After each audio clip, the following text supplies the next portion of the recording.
제8장. 그러므로 이제 그리스도 예수 안에 있는 자에게는 결코 정죄함이 없나니, 이는 그리스도 예수 안에 있는 생명의 성령의 법이 죄와 사망의 법에서 너를 해방하였습니다. 율법이 육신으로 말미암아 연약하여 할 수 없는 그것을 하나님은 하시나니, 곧 죄로 말미암아 자기 아들을 죄 있는 육신의 모양으로 보내어 육신의 죄를 정하사 육신을 따르지 않고 그 영을 따라 행하는 우리에게 율법의 요구가 이루어지게 하려 하심이니라. 육신을 따르는 자는 육신의 일을, 영을 따르는 자는 영의 일을 생각하나니, 육신의 생각은 사망이요 영의 생각은 생명과 평안이니라. 육신의 생각은 하나님과 원수가 되나니, 이는 하나님의 법에 굴복하지 아니할 뿐 아니라 할 수도 없습니다. 육신에 있는 자들은 하나님을 기쁘시게 할 수 없느니라.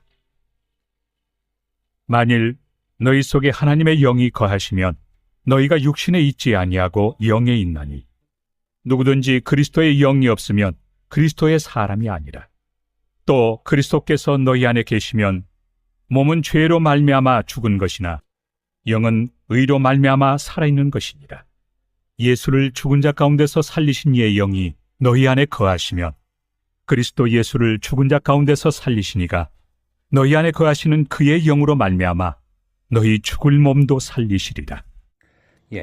이 로마서 7장에서 죄인된 자신의 연약함에도 그리스도의 은혜를 바라보며 감사하던 바울은 8장에서 그리스도 안에 있는 성도의 삶에는 결코 정죄함이 없다라고 선포합니다.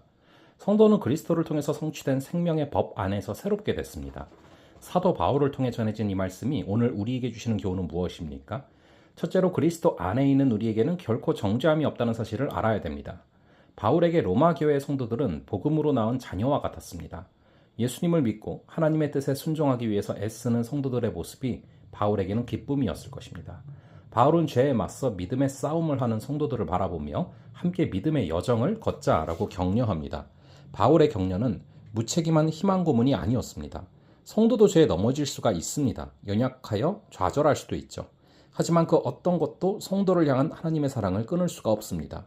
결코 정죄함이 없나니 라는 바울의 외침은 로마 교회 성도를 향한 바울의 진심 어린 격려이자 우리를 향한 예수님의 마음입니다. 여러분, 이 삶의 고단함과 연약한 믿음 때문에 낙심하고 계십니까?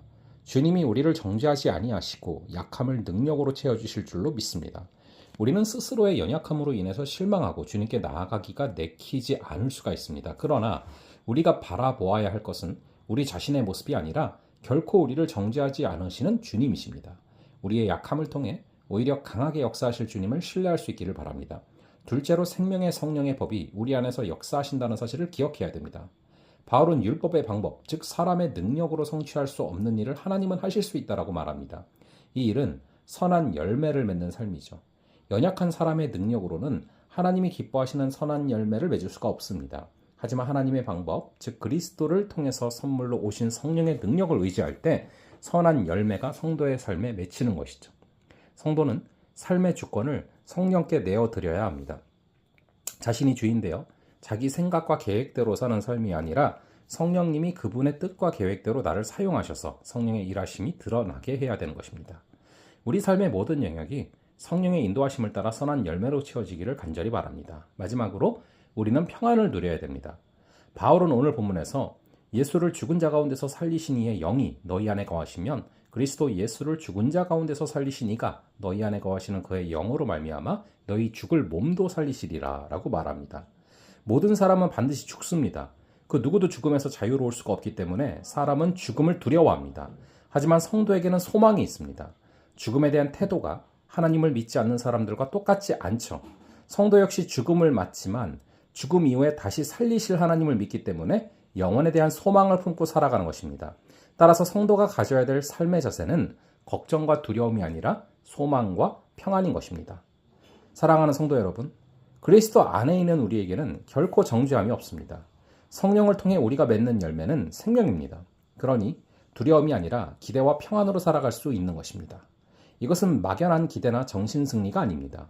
우리 정체성의 기반이 영원하시고 전능하신 성령께 있기 때문에 우리는 확고한 소망을 붙들 수 있는 것입니다. 그리스도 안에 있는 우리에게는 결코 정죄함이 없음을 믿으시기 바랍니다.